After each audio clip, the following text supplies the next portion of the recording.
आज के ऊर्जा संवाद में आप सबका स्वागत है। कृष्णमूर्ति कहते हैं कि आपका प्रेजेंस इस सृष्टि की सबसे बहुमूल्य भेंट है जो आप किसी को दे रहे हैं। आप जो भी हैं, जिस उम्र, जिस जेंडर, जिस देश, जिस समाज के भी हैं, ईश्वर अपनी महत्तम चैतन्यता के साथ आप में मुखरित हो रहा है। आपके माध्यम से ये ब्रह्मांड सांसें ले रहा है, खुद को समझने, खुद की अन्वेषणा की यात्रा पर है। इस महत्वपूर्ण जिम्मेदारी को समझना ही स्वयं को जानना, स्वयं की महत्ता को स्वीकारना है। जो भी उम्र है आपकी, थोड़ा सा आंख बंद करके विचार कीजिए, कितने लाख, कितने करोड़ शब्द आपने अब तक के जीवन में सुने, और इन करोड़ों शब्दों में से कितने शब्द हैं, कितने सेंटेंसेस, कितनी लाइनें हैं, कितने वाक्य, कितने विचार हैं जो आपके जीवन में काम आए।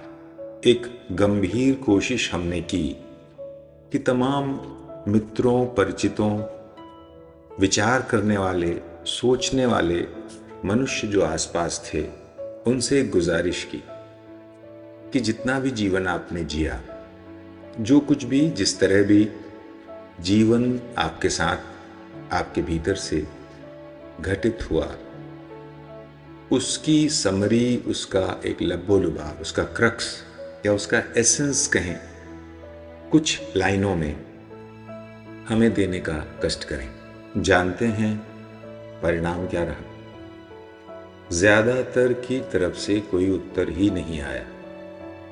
बहुत ही गिने चुने इक्का दुक्का लोगों ने जवाब दिया, और उसमें से भी 80% जवाब कंफ्यूज्ड थे, जैसे कि जीवन और जीवन की हर चीज मौसम की तरह आती और जाती है। अब इसका कोई सीधा अर्थ नहीं है। किसी ने कहा जीवन प्रतिमाओं, यानी हमारे पूर्वाग्रह, हमारे प्रेजुडिस के, हमारे सोचे गए विचारों के टूटने का नाम है। तो जो प्रतिमाएं हमने लोगों के बारे में, चीज़ों के बारे में, रिश्तों के बारे में बनाई है, वो एक एक करके टूटती है, और यही जीवन का क्रम है।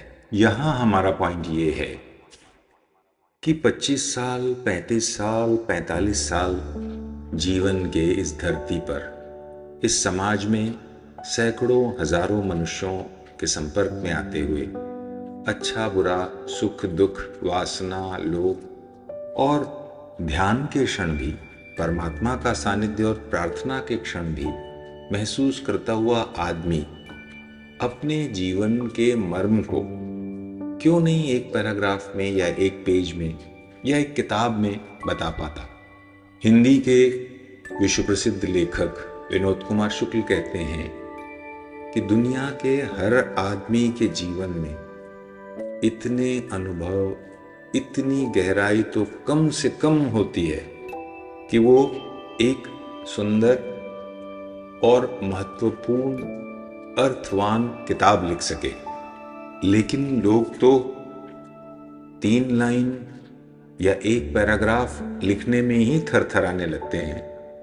ऐसा लगता है कि पूरे 35-50 साल का जो जीवन है, उसका निचोड़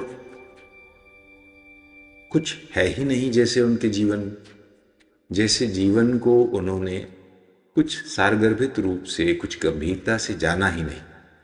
बस लम्हे आते रहे, जिम्मेदारियां या परिस्थितियां उन पर गिरती रहीं, उनके सामने जो कुछ भी, जैसा भी था, सामाजिक प्रवाह कह लीजिए, सोशल कंडीशनिंग कह लीजिए, माता पिता का दबाव, शिक्षा, पत्नी, विवाह, संस्कार, रिश्ते, यानी एक नदी है जिसमें एक बांस का टुकड़ा, एक टहनी किसी पेड़ से टूटी हुई बहे जा रही है। उसकी अपनी कोई दिशा नहीं है, उसकी अपनी कोई चाहत नहीं है, लेकिन चाहतें तो मनुष्य के अंदर बहुत हैं, और इन्हीं चाहतों को पूरा न कर पाने के कारण वो काफी परेशान भी है। फिर इन चाहतों, जिसके लिए वो जीवन लगाए पड़ा है, जिसके लिए सारी जीवन ऊर्जा खर्च किए जा रहा है, और इन चाहतों के पूरा न होने पर काफी दुखी परेशान भी रहता है। रातों दिन मन प्राण से अपनी अंतरात्मा की इन वासनाओं को, इन चाहतों को पूरा करने के लिए लगा रहता है। सपने भी इन्हीं चाहतों, इन्हीं इच्छाओं के देखता है। तो ये जो जीवन लगा देने वाली चाहते हैं, इसके बारे में कम से कम उसे कुछ लिखना चाहिए। इसके बारे में कम से कम उसके भीतर कोई समझदारी, कोई अंडरस्टैंडिंग होना चाहिए। अगर वो इन इच्छाओं को नहीं पूरा कर पा रहा है, अगर अपने लक्ष्यों को नहीं पा रहा है, तब भी तो एक अंडरस्टैंडिंग, एक समझ विकसित होती है कि वो क्यों नहीं पा रहा है, और क्यों नहीं पा रहा है, इसे किस तरह पा पाएगा, किस तरह वो अपने लक्ष्यों को हासिल कर पाएगा। इसकी एक तरतीब, वैचारिक तरतीब या अंडरस्टैंडिंग आदमी के भीतर स्वस्फूर्त आनी ही चाहिए। लेकिन ये क्यों नहीं है, या ऐसा क्यों है कि 35 साल, 45 साल, 50 साल का होता हुआ आदमी भी अपने ही जीवन को समराइज करने में कंफ्यूज्ड है? क्या वो गैर जिम्मेदार है कि 50 साल का जीवन बिताने के बावजूद भी तमाम वासनाओं के प्रवाह से लेकर भगवान के भजन तक के ढेर सारे, और मैं ये दो विपरीत अनुभव इसलिए कह रहा हूं कि इसके बीच सब कुछ आ गया, बिल्कुल अपोजिट एंड्स की मैं बात कर रहा हूं, ताकि इसमें सब कुछ समा जाए। तो जीवन के लाखों लाख अनुभवों को पाने के बावजूद, बचपन से एक उम्र गुजार लेने के बावजूद, क्यों नहीं उसके पास अपने ही जीवन का कुछ लब्बो लिबाब, अपने ही जीवन की कोई समरी, कोई सीख समझ है जो उसके लिए ही है। किसी बेटे को देने और किसी पड़ोसी या चेले को समझाने का प्रश्न यहां नहीं है। हालांकि वो भी एक अच्छा प्रयोजन हो सकता है, और इसी प्रयोजन को पूरा करते हुए पश्चिम के लोग किताबें लिखते रहे हैं। ज्ञान का सारा सिलसिला ही इस तरह बना है कि एक व्यक्ति ने अपने जीवन भर के अनुभवों को लिपिबद्ध किया, किसी न किसी रूप में संग्रहित किया, ताकि अगली पीढ़ी, ताकि वो लोग जो इन अनुभवों से लाभ पाना चाहें, उन्हें उसके जीवन के 60, 70, 80 साल का ज्ञान उपलब्ध हो सके। और इसी तरह विज्ञान विकसित हुआ है कि हमको जीरो से शुरुआत नहीं करनी पड़ती। जब भी एक आदमी अपनी यात्रा को लिपिबद्ध करता है और समाज के लिए वो संग्रहित करके समाज को समर्पित करता है, तो फिर हम जीरो से 5, 10, 15, 50 की यात्रा एक व्यक्ति के बहाने कर चुके होते हैं, और दूसरे व्यक्ति को उस 50 के आगे के 50 की, 75 की, 110 की यात्रा करनी होती है। और इस तरह हम चलते हुए कहां पत्थर युग से आज रॉकेट और क्वांटम कंप्यूटर्स के ज़माने में आ पहुंचे हैं। लेकिन एक तरफ तो एआई है जो सब कुछ हमारे लिए करने को तत्पर है, बौद्धिक काम भी, लेकिन दूसरी तरफ व्यक्ति का, मनुष्य का आईक्यू क्या इतना गिर गया है कि वो 10 लाइनें अपने जीवन के बारे में नहीं लिख सकता? या क्या वो अगंभीर है कि उसने कभी सोचा ही नहीं? वो इस अंधे प्रवाह में इस तरह बहा जा रहा है कि कभी विचार करने की फुर्सत ही उसे नहीं मिली। और अगर ऐसा है तो क्या ये बहुत गंभीर बात नहीं है, विचारणीय बात नहीं है कि हमको अभी और यहीं ठहर कर अपने जीवन के बारे में सोचना चाहिए, अपने जीवन को पलटकर देखना चाहिए?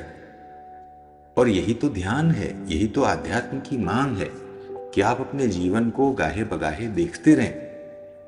आध्यात्म तो निरंतरता के साथ जीवन को जीते हुए देखने, उसका परीक्षण करने, उसे समझने की मांग करता है। तो शब्दों के पार क्या है, वहां तक भी हम जाने की कोशिश करेंगे और आपको साथ ले जाने का आनंद भी वहां पाएंगे। लेकिन पहले शब्दों से जहां तक जा सकते हैं, क्यों ना उसकी यात्रा करें, क्योंकि जीवन में सब कुछ शब्दों के माध्यम से मनुष्य कर रहा है। शब्दों के माध्यम से वो अपनी हर खुशी, हर मनस्थिति, हर रिश्ते, हर परिस्थिति को ट्रांसलेट कर रहा है अपने ब्रेन में। शब्द ना हो तो वो जैसे शून्य हो जाए, और जिन चीज़ों को वो ठीक से परिभाषित नहीं कर पाता, उनको लेकर वो कंफ्यूज रहता है। अगर वो बहुत खुशी के लम्हे भी रहे हों तो उसे उसको ट्रांसलेट करना पड़ता है। तो आइए जरा शब्दों में ही जीवन की पहले अन्वेषणा कर लें, चाहे ये उथला तल हो, चाहे ये प्राथमिक तल हो, पहला पहला तल या सीढ़ी हो। चलिए इसे ज़रा खोजते हैं। और आप क्यों ना अपने जीवन के अब तक के अनुभवों को 3 लाइन, 5 लाइन या 10 लाइनों में, जितना भी आप उचित समझें या जितना भी आपको ठीक लगे, उन लाइनों में बताने की कोशिश करें। कमेंट्स के जरिए हमें सूचित करने की कोशिश करें, ताकि ये ऊर्जा संवाद और गहरा हो, और शब्द भी देखें कि आप उनके प्रति कितने जिम्मेदार हैं, और आप ये समझ पाएं कि शब्दों में अनुवाद कर कर के जो आप अपने जीवन को चला रहे हैं वो कितना सार्थक है। आप जब तक तौलेंगे नहीं, आपके भीतर से वो परिभाषाएं निकलेंगी नहीं कि जीवन का मर्म आपके लिए क्या है, आप किस दिशा में जी रहे हैं, किस कारण से जी रहे हैं। हजारों हजार कोटेशंस आपने पढ़े, ढेर सारे बाबाओं के प्रवचन को सुना है, तमाम फिल्में देखी हैं, तो 3 लाइन, 5 लाइन, 10 लाइन क्यों नहीं ऐसी बन सकती जो ओरिजिनली आपकी हो और आपके जीवन को रिप्रेजेंट करे, जो कि आपके जीवन का दर्शन हो।